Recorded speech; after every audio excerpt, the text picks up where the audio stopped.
Hello out there to my Facebook friends, clients, and the like, and my YouTube fans. I'm Jonathan Bengal here, the host of Naked Tax Talk, where we get naked and bare down to the truth about your personal life, your business life, and your financial life. And would you believe me if I told you that taxes is part of your tax life?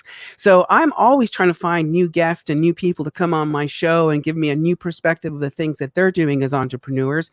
And I am totally honored to be with Terri Schmidt today, who is going to give us some maybe some insight about your doggies. So Terri Schmidt is the founder of OC Fit Dogs and Dog On Connection, in an agility competitor and former music teacher. So Terri, you're in the back office right now. We're going to have to sing together maybe. She earned her certifications as a FitPaws master trainer and a canine fitness trainer through the University of Tennessee in conjunction with FitPaws. Fascinated with canine behavior and learning theory, she has been a reward-based dog trainer for over a decade, and a profession member and is a profession member of the Association of Professional Dog Trainers.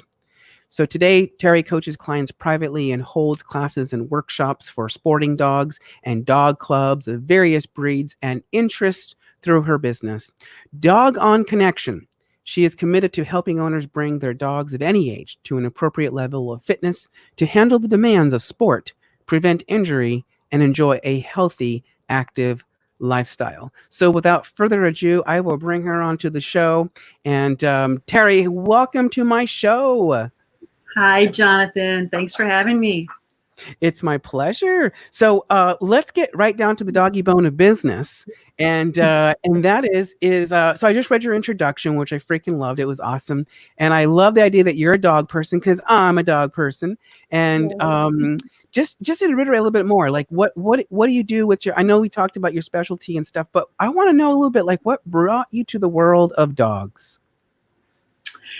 Well, gosh, having grown up with dogs all my life, but many of us can say that, right? We're dog lovers. We've had them in our families, and they are our families. But dog owners hire me for positive peak potential, because most dogs risk injury. People don't realize that. They risk obesity as they age, and quite frankly, boredom. So I help unleash their dog's natural abilities and their optimal health through physical conditioning, focused behavior, and emotional well-being. So bottom line, every dog has an inner athlete and best in show. That's so cute. So so when did you start realizing that you wanted to work with dogs? I have a couple dogs of my own right now. I've always had dogs, but right now I have 2 miniature Australian Shepherds, and my oldest one, who is now 14, we've been running an agility competition for, I don't know, since he was about 3 years old. And, you know, the dog sports they're so addictive, so much fun. And it gives you such a good connection with your dog. But I'm out there and I don't realize how dogs or people need to condition themselves to run a sport. Even though you're only out there for 30 seconds or more, or less even, I actually had an injury on the field. I tore my Achilles tendon and part of my calf muscle. Ooh. And that gave me a lot of time to sit and think about, as I was recovering, what are we putting our dogs through? And I'd seen dogs injured on the field before as well.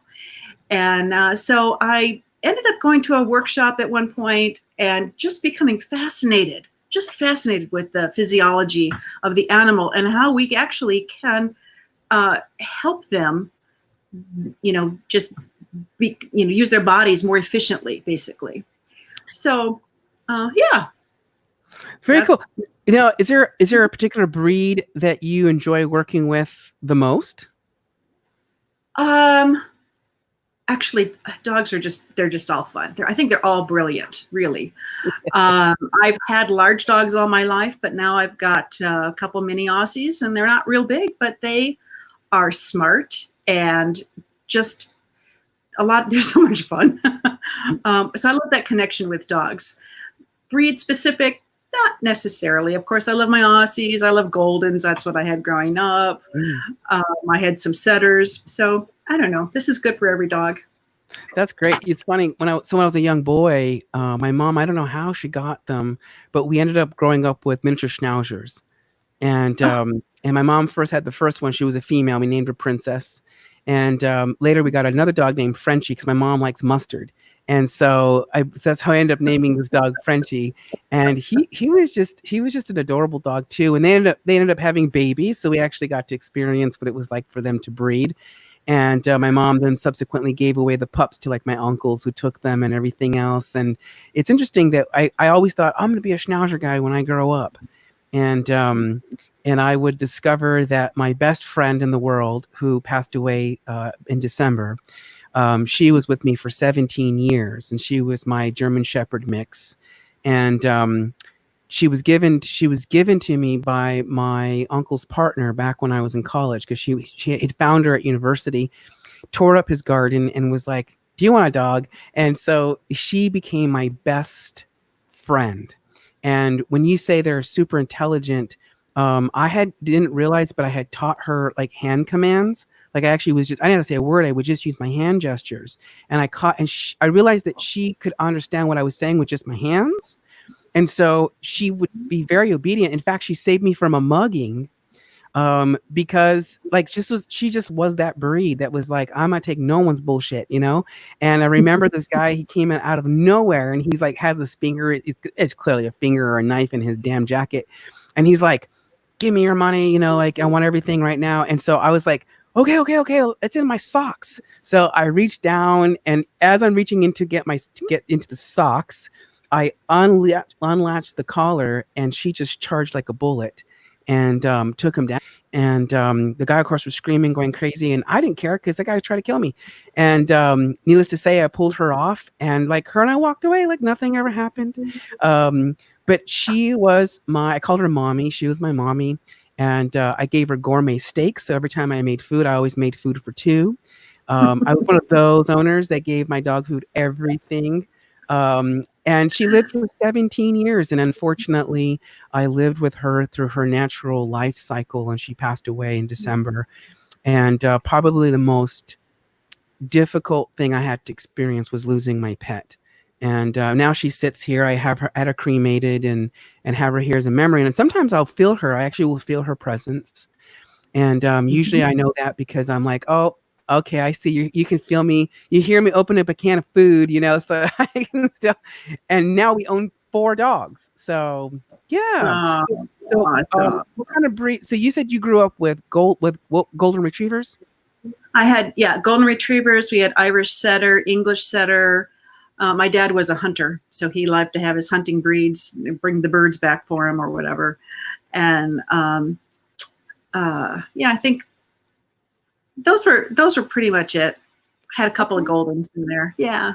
All right. We've got so Lee, by the way, I don't know if you can see the comments too on your end, but Lee's saying hello Lee to you, and saying never easy to lose our fur babies. It's so true. It was hard. And so I will admit it, goddamn it. I bought my husband a full bred standard poodle. He wanted a standard poodle. He always liked them. And so I got him Coco. Her name is Coco Chanel. Of course, it has to be French. And she is a diva. And, you know, she's a beautiful dog. And I'm kind of thinking if I want to bring her on. Coco, you want to come up here? Yeah, she's ignoring me. So, and then our really close friend had a Puli, which they look like mops when their hair grows out. Yes. And then golden doodles. He had 2 golden doodles, and he had moved to Boston and couldn't find him a home. And so we ended up becoming their parents. So now we have a house full of 4 amazing dogs.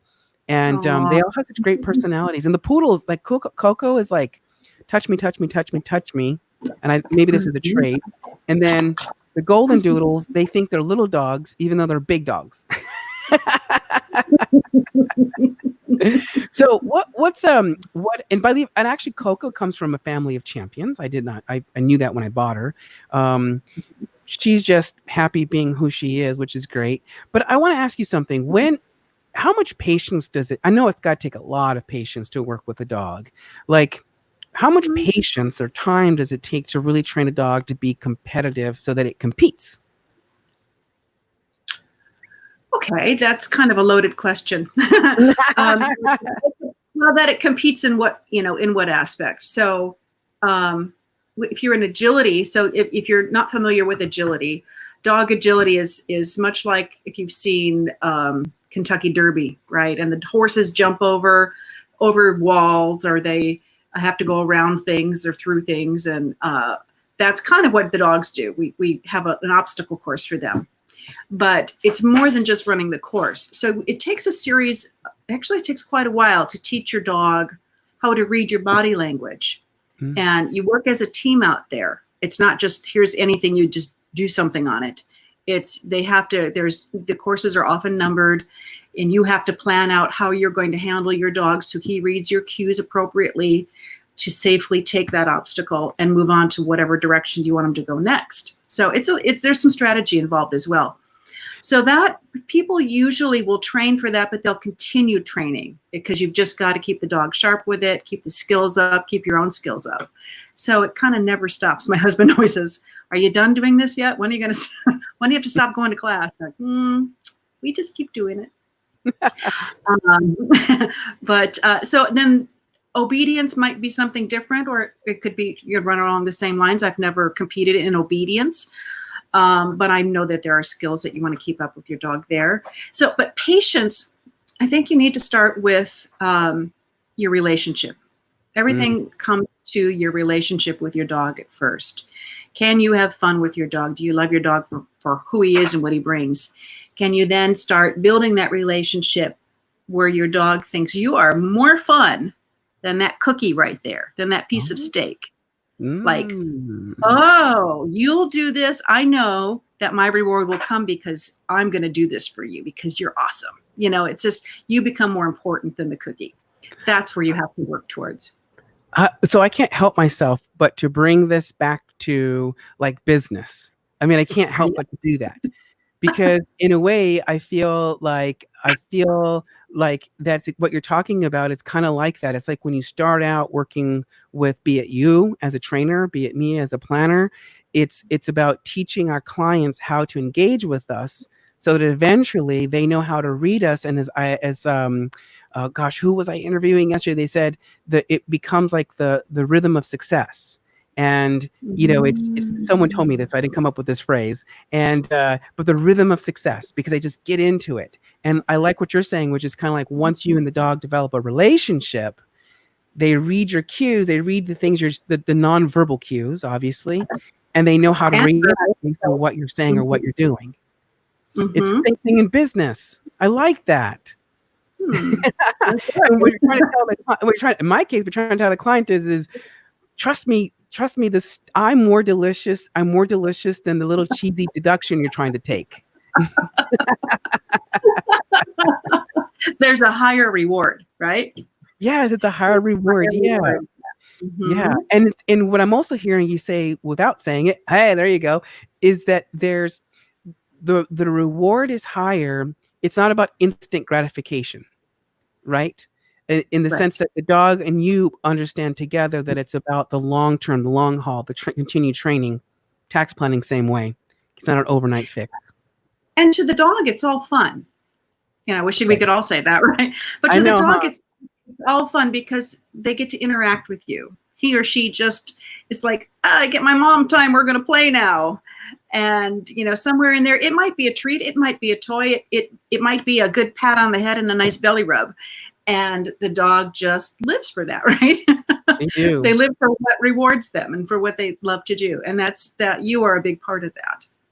That we are. By the way, so Lee saying is get a new fur baby is the best way to honor our babies who've passed on. And he's saying we're about to get another one. So that's a beautiful thing. So would you have any advice for Lee about taking on a rescue puppy? Oh, I think she has a lot of experience with that. But let's see. I think you need to, look at your environment, look at your dogs in the house that you already have or your other pets, and figure out how you're going to introduce them. right? You have to make sure your house is safe enough to take in a new puppy. So you have to puppy proof and know the protocols, and you have to have a plan, just like your business. You have to have, you can change those plans if something doesn't work out or something else will work better. You can change those plans, but you have to have a plan. You have to know what the dog's going to get in trouble with. You have to, kind of have well, like you had a toddler, you have to kind of look around your room and know what's going to be safe or unsafe for them. And the same with a puppy. You have to plan out the regularity of when you're going to take them out, what you're going to feed them, when you're going to feed them, all that stuff that you would do with your business as well to keep it sustained. I like that. That's a great analogy. I love this. Like we can tie dog training with our businesses because I mean that's kind of like what we're all about. By the way, real fast, Stacy Baruka, she's watching. She's saying Terry, happy face, and of course she's saying hello to me. So she's listening to what we're having to say. It's interesting because so I want to know this though really quickly though. So I'm talking to a fellow teacher. So you were a music teacher. So how long did you do that for? Actually, I had been a church music director for a number of years because I hadn't finished my college degree in music. And then I had my family and I raised my kids when they were all in, well, I think my youngest was about 3 years old when I went back to work and started working part-time at the church, which became full-time music director. And at some point I said, you know what, I want to finish this degree. I want to have that behind me. So when I went back to school, that was after about 7 years of being church music director, I went to back to school, got my teaching credential as well as finishing my degree. And then I taught in the school system for a few years until they had major budget cuts. And they let 6 music teachers go in the district. So as a music teacher, you are credentialed for kindergarten through 12th grade. So, a high school only needs one choir director. They don't need a team of math teachers. They need one choir director, one band director, right? So it's not a huge staff. So you can be spread around the district in a number of ways.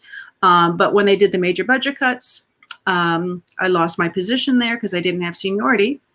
And I just went, dogs is really what I want to do anyway. I had my puppy already and I was training and it gave me more time to study the dog stuff, which just brought me a lot of joy. And I could still do part-time church stuff, no problem. And just hang in there with my dog. So that's what I've done. That is cool. That's like freaking awesome. First I mean, it's awesome. It's so here's an interesting story, if I may. So I learned to play the violin. So my dad is a musician. He used to be called a one-man band, and so he would multitask the music. And I of course inherited the gene to play music, and so violin became my music of choice because I fell in love with it when a violinist came to our school and had played, and I just fell in love. And what's interesting about that is that my mother couldn't afford to pay for lessons, much less buy a violin. And when I got my very, very, very first violin lesson, this came from Lisa. So Lisa, if you're watching, shout out to you. So I was 12 years old. And I had begged my mother for a violin lesson, just one. And my mom saved for 3 months to get me a lesson. And 45 bucks an hour is what it was back then. And when Lisa came over, she already would have known that there's no way I could have afforded this lesson anyways. And after we were done teaching me the strings and, the potential, out of my mouth came, do you have a backyard? And she said, I do. And I said, do you have dogs? And she said, I do. And I said, how do you feel if I would clean up dog poop in exchange for violin lessons for you? And you could say that was my first trade gig. It was my first job. And she said, absolutely. And she said, absolutely. So for 2 years, I rode my bike 2.5 miles to her house on Wednesdays. I cleaned up the dog poop. I got my violin lessons. And I would ride my bike back home. And that was the beginning of really my work ethic. It was the beginning of what I do now in my life. And it's interesting because I still trade a lot of my services with people. That's how I created a multi-6-figure company a lot of times, is trading out the services we need. So like what I would like to know is, what is music for you? What is music for me? Well, Yeah. it enriches my life.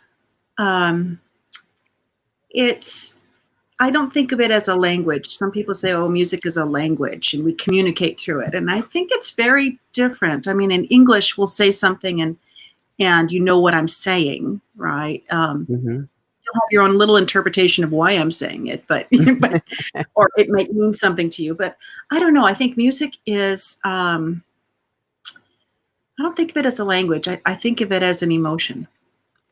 And um, yeah, when you put text to the, put words to the music, you are communicating that emotion on a yet further level. But if you had that text alone, the music, you would say, if you had the text, the lyrics, it would be one thing. If you add music to it, it takes it to a whole different place, doesn't it? Yeah, because Um, it elicits emotion. yep. Yeah, it really connects with you. So, That's mhm. cool. Now, do you ever play music or do you ever engage with music with your pets? Music therapy, dog music therapy. um, no, other than dancing around with them a little bit. not really. Oh, I take that back. Okay, so I have trained my dog to walk up a wall backwards. So he Oh, walks backwards and then climbs up with his rear feet up against the wall. So he's doing sort of like a handstand. uh-huh. And this was about the time this first Spider-Man movie came out. So his cue was I would just sing Spider-Man, Spider-Man, and he would start going backwards and climb up whatever surface was there, a wall, picnic table, whatever you could find. So yes, I guess I did. That is so cool. That is so cool. So I got so Ellen Martin, I don't know if you know her. She says hello. She's saying hey GB to me. She's saying hello, hello Ellen. I see you seeing me. Want to acknowledge you. Leah, of course, is saying music is everything and totally an emotion. It's true. It really is. Yeah. So quite honest. So you know what came out of that trade deal?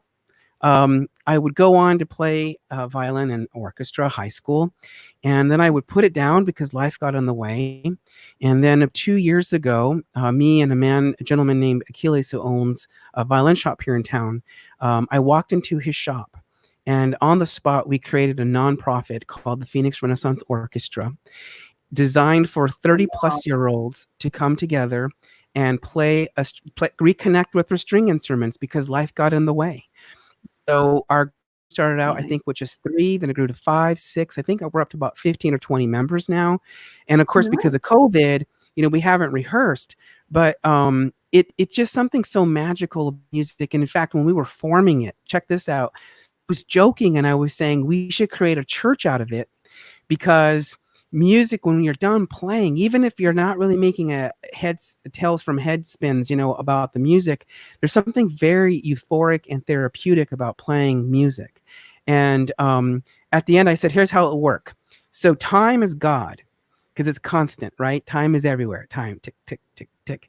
And the bass is the archbishop, or it's the pope because it's the closest to time. And the cellos are the archbishops. The violas are I don't know what. And then we got all the way to the violins, and the violins, because that's what I play. The violins are just the screechy patrons that come into church. So I kind of turned this whole thing into, and you know why? Because there's a tax strategy there. Because if I call it a religion, and if I call it a religion as a nonprofit, I have different rules versus if I call it an educational nonprofit. And so I wanted to tap into that. I just had to have enough buy-in, which we didn't. So of course we ultimately went to an educational 501(c). But isn't that fascinating? Very fun. Yeah, Jonathan, that is a great idea. Brings it it brings people together. It's so much joy in all of that, and really how fun that you can think about how you're going to structure it because that's what you do. That's what I do. Yeah, that's my zone of genius. Speaking of which, okay, so what's your instrument that you like to play the most? Actually, I'm a conductor and a singer. Oh, I play a little guitar. I kind of started with that when I was a kid, um, and haven't touched it in a long time. You have to take a certain amount of piano, keyboard to graduate, but my skills aren't that great. Got a little pretty good when I was well, not pretty good. They were okay when I was a music teacher because I was doing it every day, all the time with the kids. But then I went back to the church, just conducting, and that's where my skill really lies. Yeah. Lovely, lovely. No, wait, where are you based out of? I'm in Southern California. Oh, you're in sunny California, south southern, you said too, right? At the same time. It's fun. Okay, so this is my backdrop because like I've had to put a backdrop up, but you want to take a peek underneath. So you may, as a music teacher, as a person who understands music, you'll know what's behind me here in a second. Ta-da! Do you see what I see? Oh my gosh.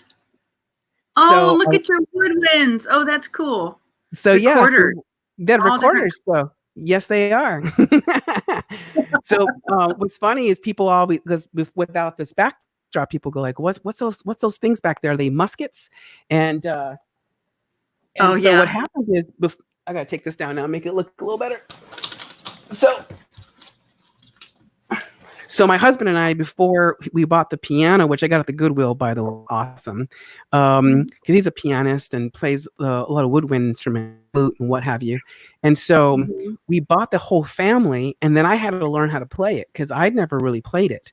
And so it turns out I have an affinity for the bass and I have an affinity for the alto. And so this is like, so this, have you ever heard of bass? Have you ever heard of a bass recorder? I think I have. They're like the coolest thing in the world. Okay, I'm gonna try it. I'm gonna try it. I'm gonna be vulnerable, and we're gonna try it. So this is the only time that you and anybody else out there is gonna see me blowing wood publicly. So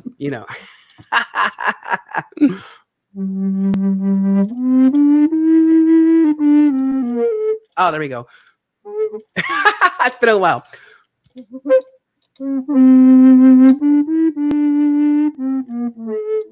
Oh well, whatever. So the point is there you have it. So that's what it sounds like. Sort of. It's never too. Someone could blow wood better than I can. I'm sure of it. But I lost 2 viewers playing that. No, just kidding. So, oh my gosh. Okay, so wait, before we go on though, so we got some people commenting. So Ellen's telling us that she played the clarinet. I didn't know this about you, Ellen, that you played the clarinet and the saxophone. Holy moly. I actually and the guitar. Shoots. I had to learn classic guitar too when I was in college because I was originally I was supposed to be a teacher. And so I was originally getting my degree in education, and one of it you had to take music class. And so we had to learn how to play classic guitar. We had to learn how to play the recorder, the soprano version, and sing. And that was a lot of fun. So good to know, Ellen. Maybe we could form our own little virtual band. That would be kind of cool. Lee telling us that she played the piano her entire life, plus violin, guitar, a little bit of record. See, so, I mean, people can probably blow a little bit better than I can. Ellen, when I turned around and I was taking off, she says, "Don't stand up." Yes, for the record, you don't want to see my yum-yums just yet. I don't think Terry's ready to see my yum-yums just yet. And plus, I have a rule on the show. I don't even show my nips, because if women can't show their nips, neither can I. So just saying, no double standards over here. So with that being said, okay. So now you had inquired, if I may, you had inquired about entities and things of that nature. Do you have any questions that I can help answer right now on the show for you? Thank you. Yes. Okay. So in starting my business, if I want to keep everything separate from my family personal accounts, I'd want to do something like, I'd want to incorporate, right? Or I'd want to do an LLC, question mark. An LLC, what is the biggest difference between an LLC and S Corp? Oh, great question. All right. So I actually did an episode on this. So I will encourage you and my other viewers to go check it out. I did a whole episode on sex and entities, and it's really the only way I explain this. So I love this part. I love this part of my talk. It's my most fun. It's my most engaging, and I'll tell you why. Because we talk about sex, baby. So that is a great question you're asking me. So there's 2 questions you actually asked. Well, actually probably 3, but I'll focus on the first, which was separating my personal life from my business life. And am I right in that interpretation, hearing the first part? Okay. Yes. So that's very, very, very important. And the reason for that is the reason why we have to show a separation all boils down to in the event of an audit. honestly. I mean, and if you're going to be sued, we also have to show that there's a true separation between you personally and your business. And so those are two things you have to consider. So here's the thing, right? When it comes to tax, it's actually part of law, Section 26 of the United States Code. So it's Code 26. And so it's really law. And so the thing about it is we've got to separate it not only from a tax perspective, but also from a legal perspective. Now, before I go any further, my lawyers have advised me that anything and everything you hear on this show is simply for fun, entertainment, and not advice. If you'd like advice to your situation, you should contact me at Let's Get Naked at nakedtax.com. So if you'd like to have specific advice to your unique situation, let's get naked at nakedtaxtalk.com. So even with you, Terri, like I'll share with you in broad terms, and this is a great question. So we separate our business life and our personal life. And the best way to explain it is it starts with your checking account. It starts with a credit card account. And if you're not an LLC, for example, you're just what we call a sole proprietor. And the way I explain that, it's like somebody having unsafe sex. There is no protection of any kind. And so it's a sole proprietor, meaning that if Uncle Sam wants to burn me, well, he doesn't because he doesn't want to. It's just because we just don't know. Typically, many taxpayers just don't know. So you get in trouble with the IRS, and so they come at you personally and for the business, right? Because it's sole proprietor, so there's no protection. And then also from a legal standpoint, someone sues you, they have access to not only your business assets, but your personal assets like your houses, your cars, your whatever assets you have. So they come after your ass, quite literally. And so the notion there is we're having unsafe sex, and therefore we have no protection. So it starts with very basic, honestly, opening up separate checking accounts. Now, some people might say, but I'm not an LLC. I'm not any of that. I'm just a sole proprietor. Depending on your state, you might be able to go to the bank and say, here's the thing. I want to open up another checking account, and I like it to be as a DBA. Some banks let you, some don't. Some might require more documentation or whatever, but you might be able to do it. Now, let me clarify this because I'm not a lawyer. I'm just playing one right now. Is a DBA does not offer you any legal protection. It's just a look over there. It's just a distraction. Look over there. But it has no protection in its basis itself. So you could go to the bank and go like, yeah, I'm a sole proprietor. I'm not incorporated or anything yet, right? But you want to start good habits, just like when you're training dogs. You want to give them good habits. So one of the good habits is to go ahead and open up a separate checking account with your personal names on it. It's fine. DBA as your business, and start directing all of your deposits from gigs that you're involved in to get deposited into that checking account. And then your business related expenses, which by the way, in about a month or two, you can read my book on the ABCs of deductions, and then you'll know what you can deduct. Those expenses will come out of that checking account to pay for your business related expenses. So that's the most simplest way I can explain it. So you can begin to create separation.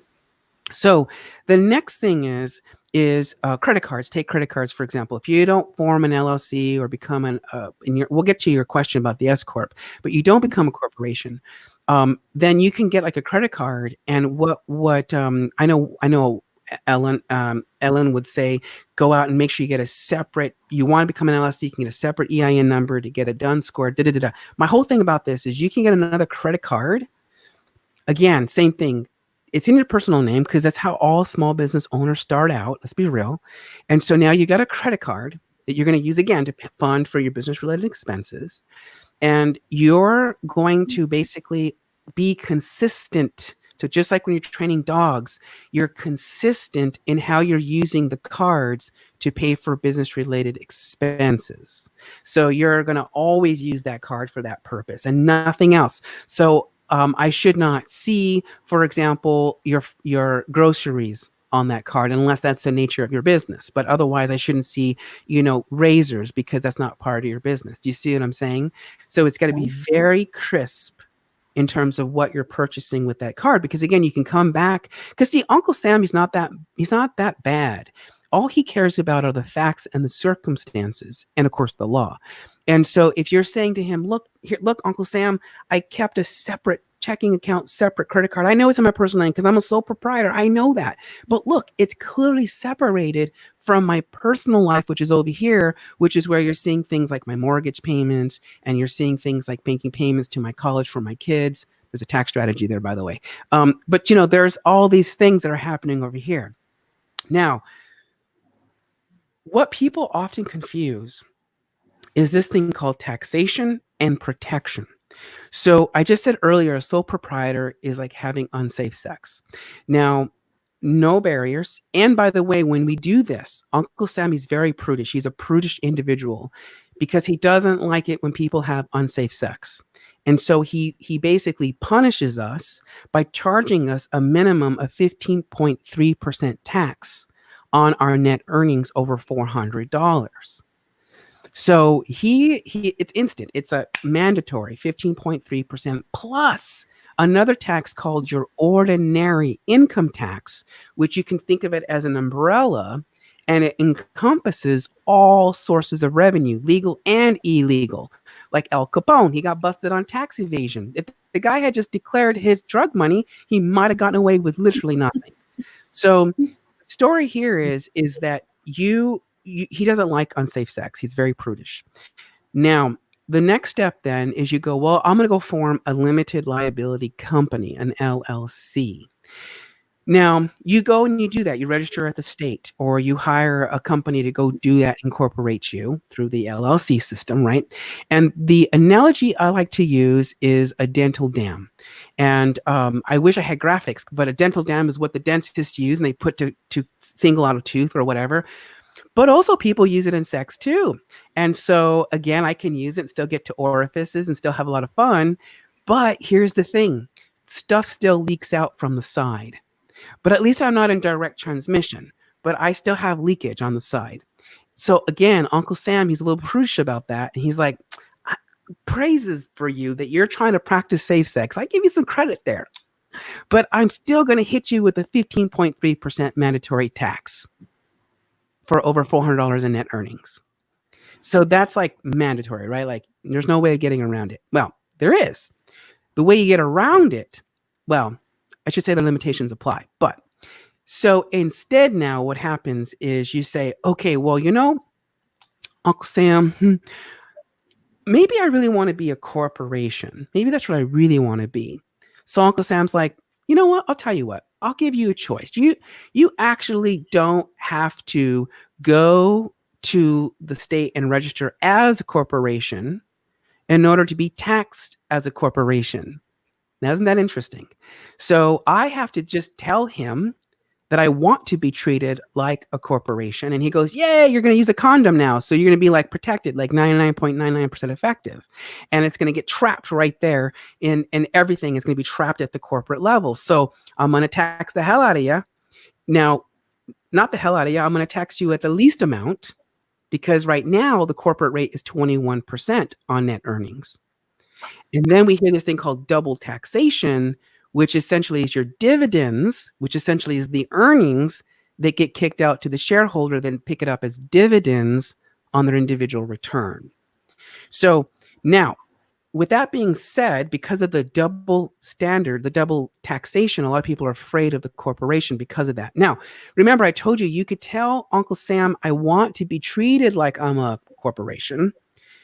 But from a legal perspective, you still are an LLC. You still are using a dental dam. Does that make sense? So from one point of view, it's about the money, and the other is about protection.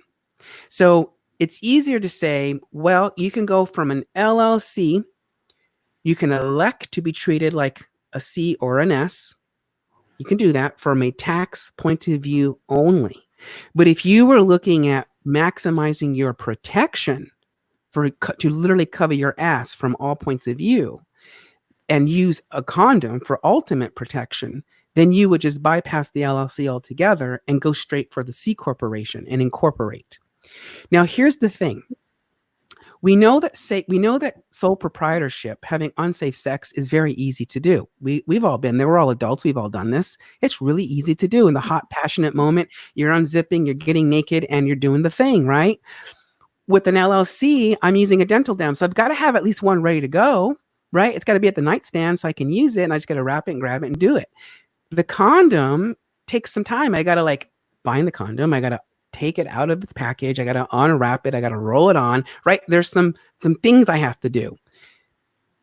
What that boils down to in business is that it takes more compliance to achieve the same effect as well. So sole proprietorship is fairly easy to get started and to get going. No protection. If I get a really bad STD, I can get cured, all that other stuff, right? Business is the same way. LLC, again, same thing. I might get a little bit of bugs, but not a whole bunch. And then if I'm completely safe, I have a chance of 1%. So the whole point about this is we think about the terms of protection, and then we think about how Uncle Sam feels about it.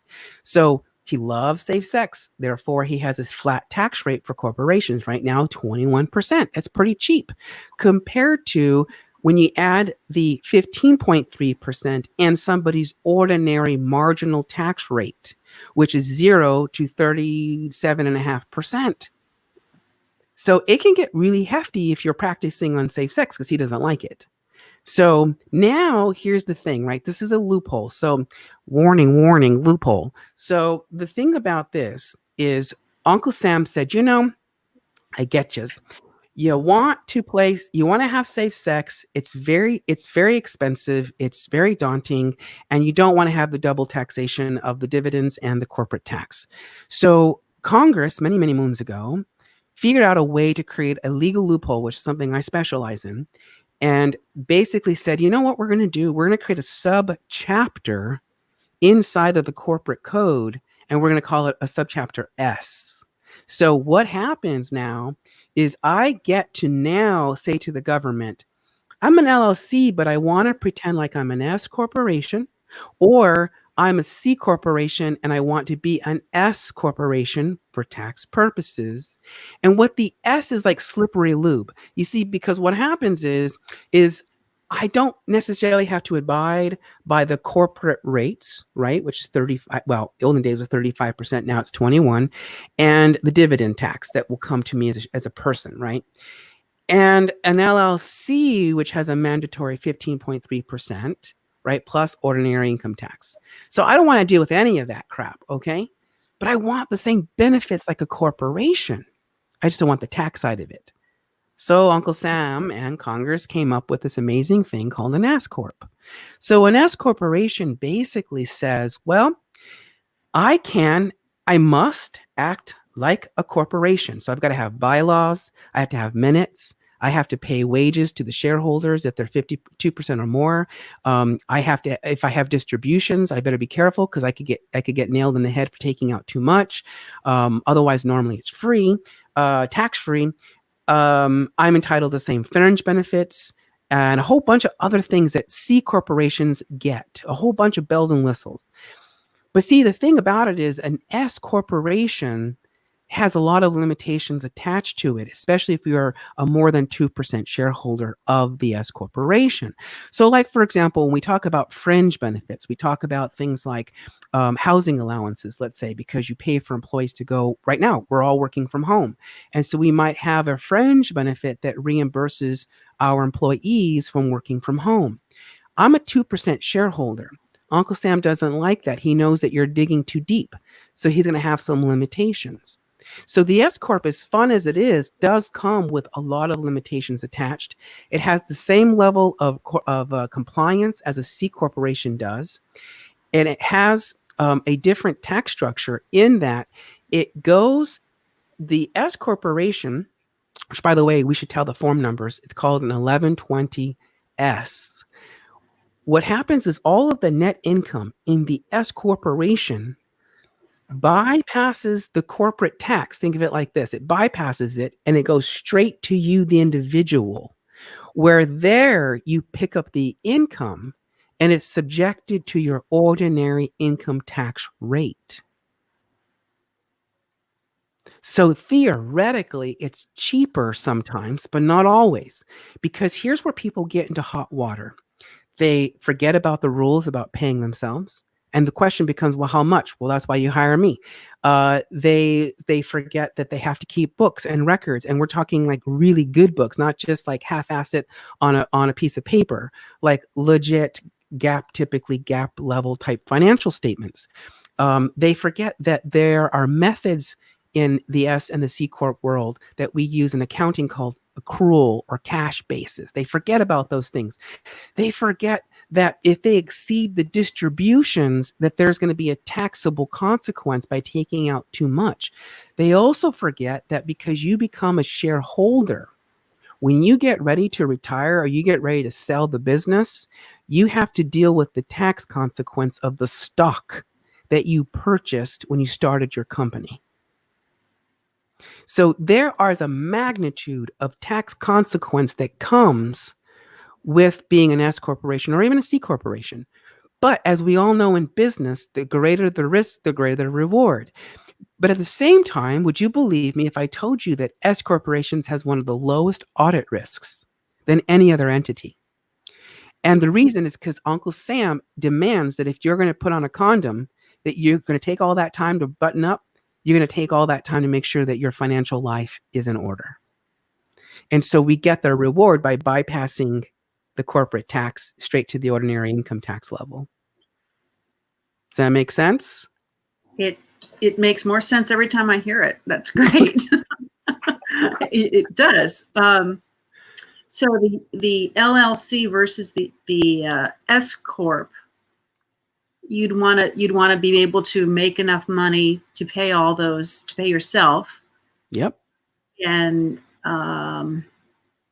you have a lower risk in being audited. Sometimes, yes. Generally, yes. I think it's like a 0.4%, something like that, but yes. Okay. Wow. Okay. So it's loaded. So you still need some guidance in getting it all done. At the end of the day, you still need a tax professional, be it an IRS enrolled agent like myself, be it like a certified tax coach, certified tax planner like myself, be it like a CPA, which I'm not, which is great, and or a tax attorney to help guide you through all of this.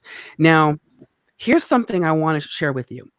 My companies are LLCs. So JB Financial, which sponsors my show, Naked Tax Talk. So thank you, JB Financial, that sponsors Naked Tax Talk. So JB Financial LLC taxed as an S corporation. Naked Tax Talk LLC taxed as a sole proprietor right now. So even me, because I'm a tax strategist, even me, I'm still a sole proprietor on my Naked Tax show, but I'm a S corp on my tax planning firm. Interesting, huh? It's interesting, yeah. Yeah. So we have to always just remember that one, when people think about entities, think it's a twofold deal. It's legal protection and it's cash, aka tax. So it's a two-folded question. And so what I will tell people is, well, before you go out and rush out and form a corporation or an LLC or whatever, one has to ask themselves, what is the risk? What's the risk of infection? So, for example, if I'm going to be a prostitute legally in Nevada, if I have unsafe sex and I have a whole bunch of gentlemen that I'm having sex with, I have a high level of risk, don't I? So I don't think a sole proprietor would be the best option. I might opt for the corporation because I'm using condoms for the highest amount of protection. So that's something that you have to address is, okay, well, what's my risk? And so, or maybe you're a really extreme elite. That's not even a good example. I can't even go there. The universe doesn't even let me tell you. So the point about it is you have to assess risk. What's the risk? What's the risk of someone suing you and coming back and taking your assets? Now, here's something very fundamentally important, okay? The reason why we form the LLC, the C Corps, S Corps, all these legal entities, it's ultimately designed to protect you, the dog trainer, you, Terry, you as an individual. It is designed to protect you. Why? Well, because if somebody comes back and says, your dog bit me, right? Or your dog attacked my dog, and that my dog was a champion dog, and they were getting $10 million a year in sponsorships, and you fucked it up. So guess what? I'm coming after you. And I hate to use this word, but I will because it's appropriate. I'm coming after you, bitch. So, right, like this is what happens, right? And they're not talking to you, they're talking to your dog. So the thing is you're going, oh my goodness, oh my goodness. And guess what you're thinking about? My car, my house, my checking account, my retirement, my children's lives. No, but you're thinking about your entire livelihood. Yeah. All of that could be taken away because of an accident or an incident that can happen because you're not protected. Right. And I know Right. so because I've dealt with contractual disputes already myself personally in my company because of what I do. It's the nature of my business. You have to have the protection because I'm a scaredy cat. Let's be real. I'm a scaredy cat. I'm afraid that people are going to take everything from me at the end of the day. I don't know why. I don't know where that comes from. Oh, I know, because I grew up poor with nothing. So I come from that state of I will have things taken away. But you know what helped me overcome that? By knowing that I have legal protections that protects me. Does that make sense? It does. Yeah. And then when you work with a strategist, they will make sure that your assets are not in the same cookie jar. Because when they come to sue you, if things are done right, you won't have all your cookies in the cookie jar for them to take because all they can focus on is the cookie jar. They can't go anywhere else but the cookie jar. Got And that. again, I'm not a lawyer. So for my lawyer friends out there, you know what I'm talking about, but I'm not a lawyer. I'm just playing one right now. But the thing is they're going to be limited to the cookie jar. And that's important. And then the tax side of it. So the tax side of it is, yeah, S corporations are an amazing vehicle. They are spectacular. And they are been designed to help us to maximize our tax savings, to minimize our taxes, and to open up a whole bunch of legal loopholes that corporations are entitled to for the most part. And so that's the power behind the S Corp because it still lets us participate in that with limitations and with potential backflow and forward flow. So this is the beautiful thing about it, right? So it's hard. Like I get asked a lot of times, like, when should I become an S Corp? It's a really difficult question because it requires us as tax planners to sit down and really talk about what your plans are. What are your dreams? What are the things you're trying to accomplish? Because believe it or not, you and I may ask, I'm going to ask you this question. Why did you decide to create your dog training company? What was the ultimate reason? It's what I love to do. It's where I spend my time. There are people that need what I know. They need to protect their own dogs, and there's nothing I love more than to helping people nurture their relationships with their dogs and keep them safe. So now let me go a little step further, if I may. May I get a little naked with you, even though I already am? Okay, so I'm gonna get a little more naked. Okay, so I'm trying to blush a little more. Okay, so from a personal perspective, if you look at your business not as a dog business but as a business, what's the real intention of creating the business? Why be an entrepreneur? Okay.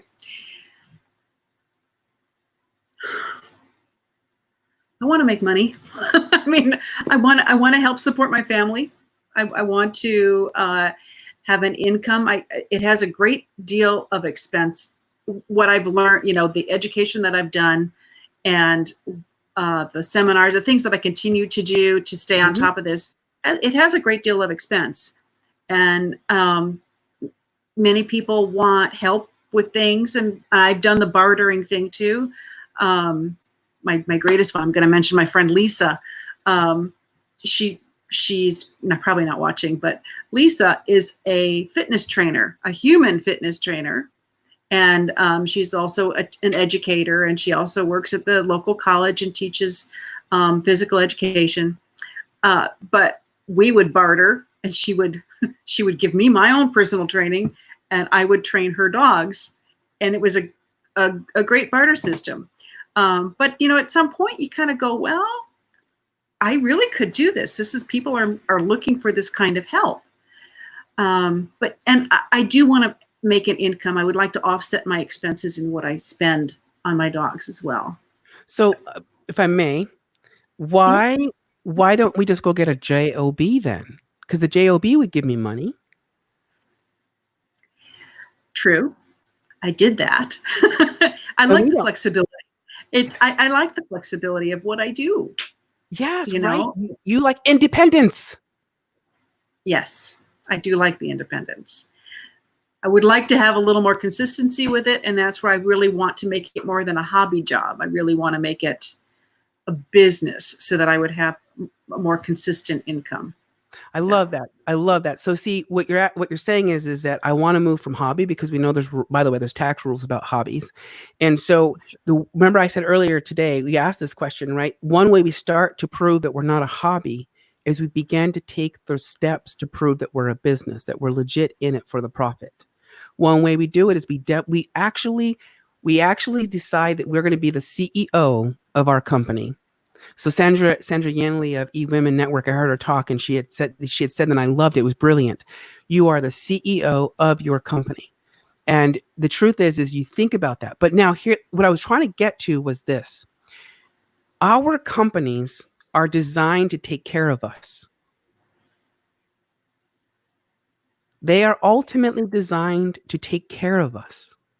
And so I've been using this analogy for eons, which is if I foster my child, my business, and I treat them like a child, and I protect them like my child, when they grow up, because I've invested in them by putting in the right resources for them, taking care of them, treating them well, helping them to be seen, which, by the way, the IRS loves that. It's called advertising. Helping them to be seen and to be heard, by helping them to have the right people in their pocket, like lawyers and accountants. Again, Uncle Sam likes that. He encourages it. He allows us to deduct it, right? We treat our businesses like our child. See, I don't have any children, but I treat my business like one. And now I have an 18-year-old on my hands that's JB Financial, that's semi-independent with full-time staff, that takes care of me, that's given me the life that I dreamt about when I was a young boy, that allows me to go into the pool at 3 in the afternoon and come back into work if I want to, or that gives me the flexibility to go out and drive around town if I want. Although I've been doing that because of COVID, but I digress, because I want to. This is what companies do for us. This is why we create our companies, believe it or not. I really challenge us to think about it. We do it because we want this. Make sense? And so sure. What I'm saying here is that if you treat your company from the beginning like that, like it's a child that will grow up to become an 18-year-old, eventually a 20-year-old, a 30-year-old, a 50, 60, 70, and so on, by the time we're old and gray, the only security we have is the business. Let's be real. You can have children all day long, but some of us don't have relationships with our parents like some people do, right? So the reality is that your business becomes the security that we're all chasing. And when we get nice, old, and gray, we have choices now. We can say, okay, child, you go do your own thing, and toodles noodles, and we sell it, we dispose of it. Or we say things like, I'm old and gray now, but I still want us to have a close connection because we love each other. And so instead of selling your business, instead of disposing your business, you get a little paycheck called a dividend at the end of each year that takes care of you because it's the way it pays you back. This is what true entrepreneurship is. It's taking our little seedlings of ideas and turns them into these big, amazing people that they become. And I can use this analogy because the Supreme Court upheld that businesses are separate and that they have personhood rights. So with that being said, if we think about them as our children, I promise you the mind shift will go from like, I got to go make a living. I got to go earn money. I got to go to my child needs to be taken care of. My child needs revenue because that's what it eats. It eats money and it poops out expenses is what it does. So it's like, that's what it does, right? So you're always going, okay, or better yet, when potential clients come to you and they abuse your child, you step back and go, I wouldn't let you abuse my child. Why would I let you abuse my business? Right? Okay. So we just shift it. And then as a reward, Uncle Sam turns around and says, because you're taking a risk to raise your child, AKA your business, I'm going to allow you to have all the deductions and the write-offs to not give me money because I don't want it. In fact, you keep giving me over $1 billion every year of money I don't want. I want it for your success in your business, to continue to have it grow so that you can one day sit back, relax, and get the dividend check, or you can just, well, that's the biggest one, is getting back the dividend checks. When we talk about having margaritas on the beach, that's what we're talking about. Make sense? Yeah. Yeah, sure does. And so when we talk about like, yeah, I got a whole shit ton of expenses, not very much revenue coming in. Well, you can think to yourself, okay, well, what can I do to treat my child differently so that it gets more revenue? Or the only expense, we'll respin this. The only expense we have in business is tax. Everything else is an investment. Now, that doesn't mean you just like investments, if you go put it in the wrong stock at the wrong time, you'll lose. We can agree, right? Mm-hmm. So even with investments, you have to be very strategic. But the only true expense is tax, because you get no real, well, you do get a benefit like roads and stuff like that, but that's why we have employees, because they pay the highest amount of taxes, see? Mm-hmm. So we let them take on the burden of paying the taxes. Business owners take on the risk. Therefore, we have less tax to pay because we are taking on the risk. I hope that helped. Did that help? It did help. It helped a lot. So the difference then between the S corp and the C corp is Is the bottom line protection that the C corp offers. yes, Correct. that's Okay. it. Between now, rephrase the difference between an LLC and a C corporation is protection. So LLC Okay. is my dental dam. Right. C is for condom, corporation, protection. The difference between an S corp and a C corp when it comes to taxes is one has a what they call a double taxation. Corporate tax is a C corp, corporate tax and a dividend tax, which is realized at the individual level. And an S corp bypasses all the taxes and goes straight to the individual, where it's picked up on their individual rate, with a lot of catches. Like, if you're more than a 2% shareholder and you are actively involved in your business, you are required to pay yourself a minimum compensation, which in 2017, a CPA lost a case in court where he was taking out $90,000 in distributions. Now, a lot of people confuse this word distribution. So the analogy I like to use is the cash register. So it's kind of like I wake up one day and I happen to have $1 in my pocket and I put it into the register till. I didn't sell a product. I didn't provide a service. I just funded my business. I put in $1. And at some point, I'm going to want my dollar back. So I reach into the till and I take out my dollar and I put it back in my pocket. And we call that a distribution because it's non-taxable, because you put your own goddamn money in there. Now, what happens is many times business owners confuse this word with like wages. They confuse it with dividends, but it's not. It has nothing to do with any of those two words. So in this case, the accountant knew what he was doing. Let's be real. He was pushing a lot of boundaries. And so he took out $90,000 in distributions that are normally tax-free to you because it's your money you put in anyways. And so and there's a whole bunch of other rules about it. Just humor me here. So the IRS came back and they said, "Au contraire, mon ami, you did not pay yourself a legal salary, a salary you're required to pay yourself. Minimum compensation is in the freaking law. Did you not read it, CPA?" And so it went all the way to court. And ultimately, the CPA lost. Now, why this is very important is because we all know, well, we may not know, that law starts first at Congress and the president, right? That's we just experienced this, called the CARES Act. And then from there, we get further guidance from like the Treasury will give us guidance. That's what's been happening with the SBA loans and right? And then another way in which laws get created or interpreted is through court cases. So before this court, required minimum compensation was this like foo-foo idea. Like, oh yeah, pay yourself $5, call it a day. Like, call that minimum compensation. Well, because this court case was lost, it created precedents, which now all of a sudden it gave power to the IRS to say, we don't need, we have the right now to reclassify your distributions as wages. Well, wages have tax called FICA tax, Social Security and Medicare. So they went back and said, you owe us taxes on $90,000 worth of salary, plus you owe us the penalties and the interest for failure to file, failure to pay. And you can see where this goes. So now when we advise our clients, we have to come up as tax planners, we have to come up with what is that required minimum compensation? What is it? And now we have to back it up by statistics, by their industry, by the things they're doing in their business. And so some accountants came out and was like, easy, we'll just do a percentage split, pop. But when you work with a tax planner, case in point, I had a doctor client that this accountant did this. They had overcompensated them, and as a result, paid more in taxes than they had to.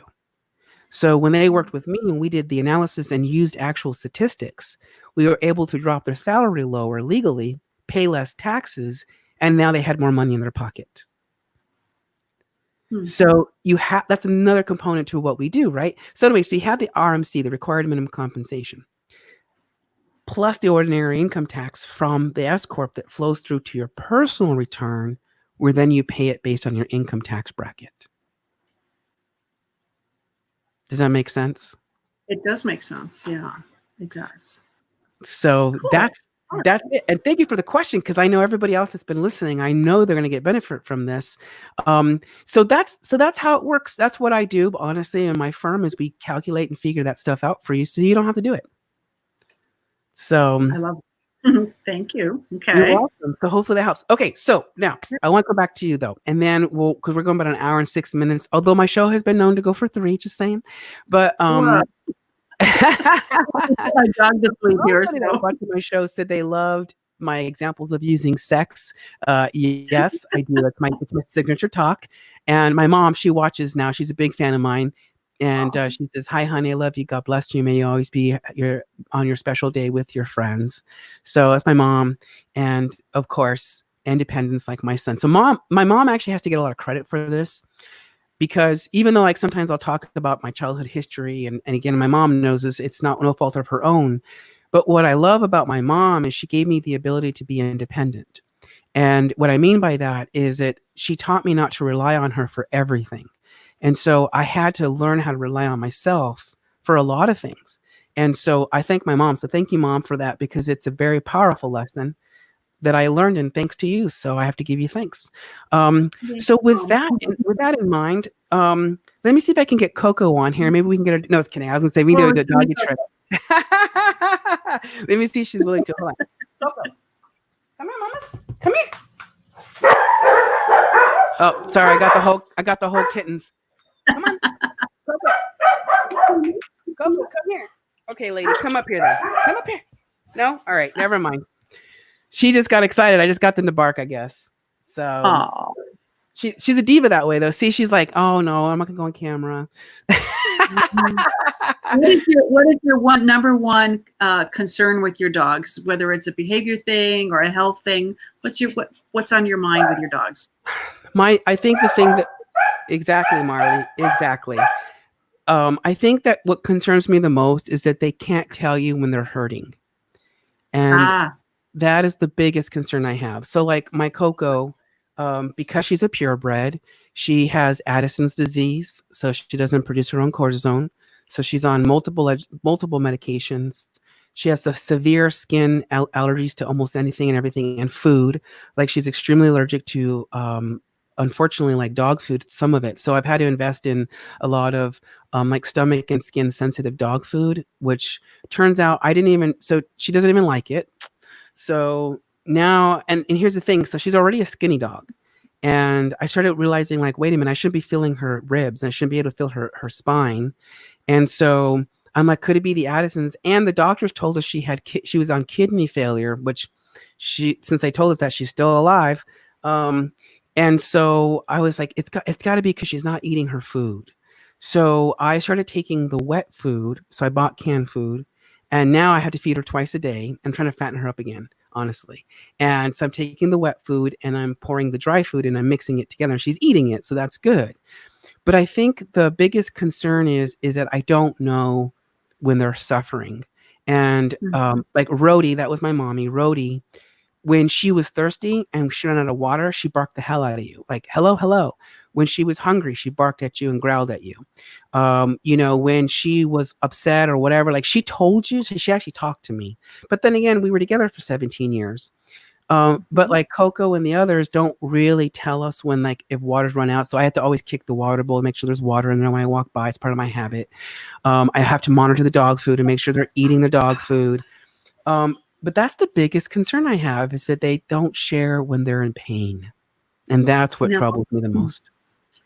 Well, okay. So because, I mean, as a species, if there's in the wild, if the dog is injured or in pain or something, they're vulnerable, right? To other species attacking them. So if you've ever seen a pack of dogs, or they're really not packs, but if you've ever seen a group of dogs together and one of them is older or injured or something, the other ones take advantage. They'll push him out of the way. They'll take their toys. They know it, right? So part of the survival mechanism in a dog is to hide when they're in pain, or to not show it, right? To just kind of go over and above. So you have to be really, as it sounds like you are, really in tune to what your dog normally looks like.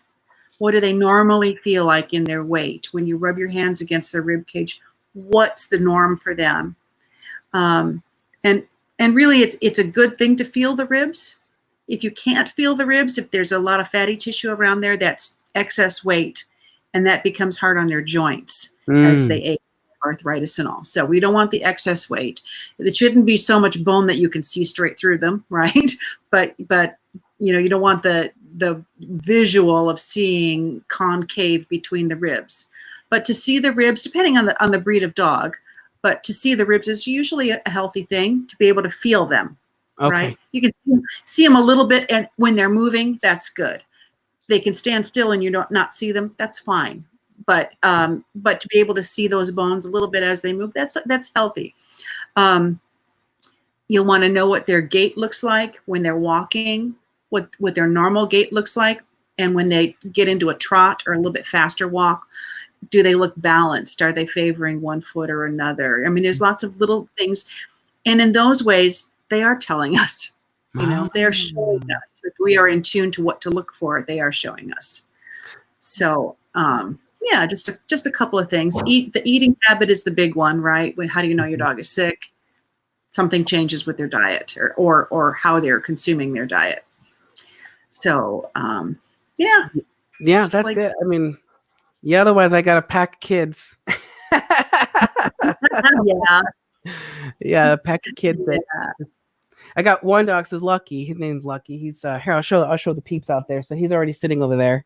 So there's Lucky. Oh. So he's a big time licker. So he takes Coco because she has an eye condition as well, and so he's always licking her eyes all the time. So she's got big, huge brown spots right from the licking. Right. And then his sister has taken a liking to his back and licks his back. So he's got a brown spot on his spine, which we looked at it. There's nothing there. It's just, she likes to lick it. It's just, these are what dogs do. I mean, they just love, and then Marmar, we call her Marmar. She's the only one that barks at a fart. So, it's like the littlest thing, the littlest thing will set her off and then forget it. And then Coco, there's, come here. Come up here, Luck. There you go. Here's Lucky. So I'll introduce you to Lucky. Oh, my goodness. So, I'll have to come down a little bit. He's covering my goods, so I can come down a little bit. So this is Lucky. And, he's a big boy, although he thinks that he's a little puppy. Do you want to say hi? I know. So, oh, my God. Yep, he's a great, and see, he's just breathing. Uh-huh. Oh.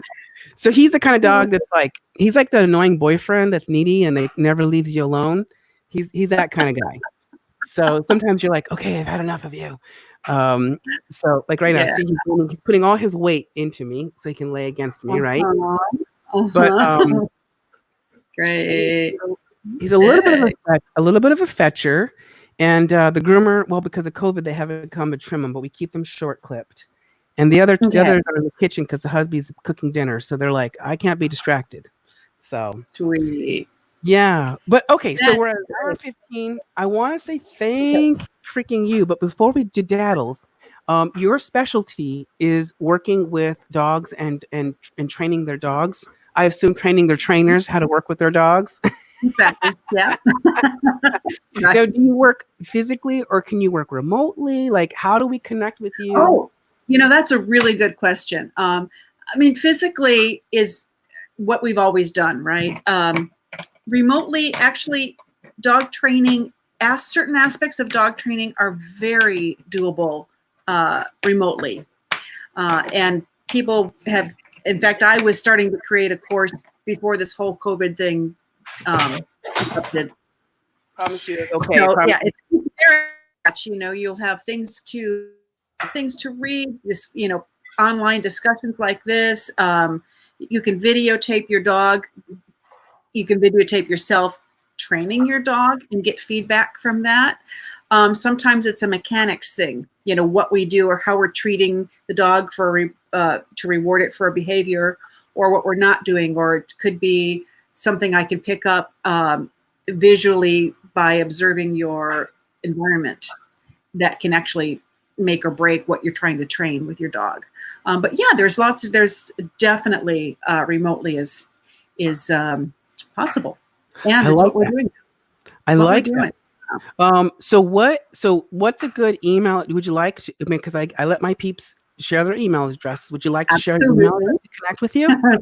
Thank you. It's Terri, that's Terri, at dogonconnection.com. And I'm going to put that right now for people to see. So this is where you can connect with Terri. So if you enjoyed today's conversation, we talked about music and dogs and taxes and sex and I don't know what else. And if you really enjoyed this show and you would like to connect with Terri, Terri, by the way, who's a really good referral for you? Who's a really good client for you that you enjoy working with and that would ultimately really need your services? Are you saying like sort of ideally? Yeah, Or or in general, like who's your target? Who's your like your target? Like, pew! oh, gotcha. Um, hmm.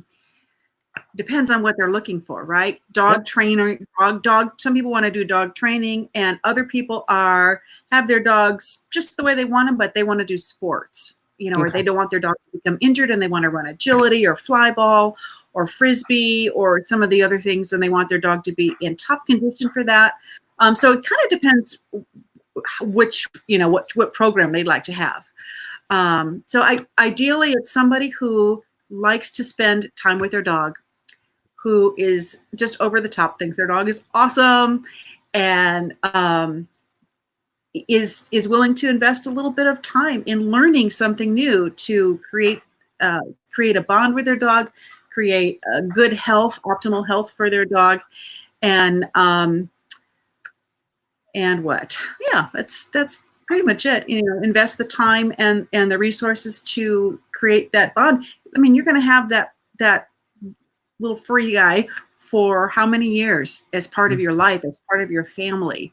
And so we want to treat them as part of our family and give them their best life. And in turn, they give us our best, the best time that we can have with them too, when they're well trained. Nothing like a well trained dog, right? I mean, that's true. And does the saying apply that there's you can you can still train an old dog, like are older dogs still trainable? Oh, sure they are. You have to find what motivates them. That's Oh. that's first, right? You have to find what motivates them. It's not going to be as easy, or it might take a little bit more time than if you had a young dog. But it's definitely workable. My guy, who is 14 now, he's laying.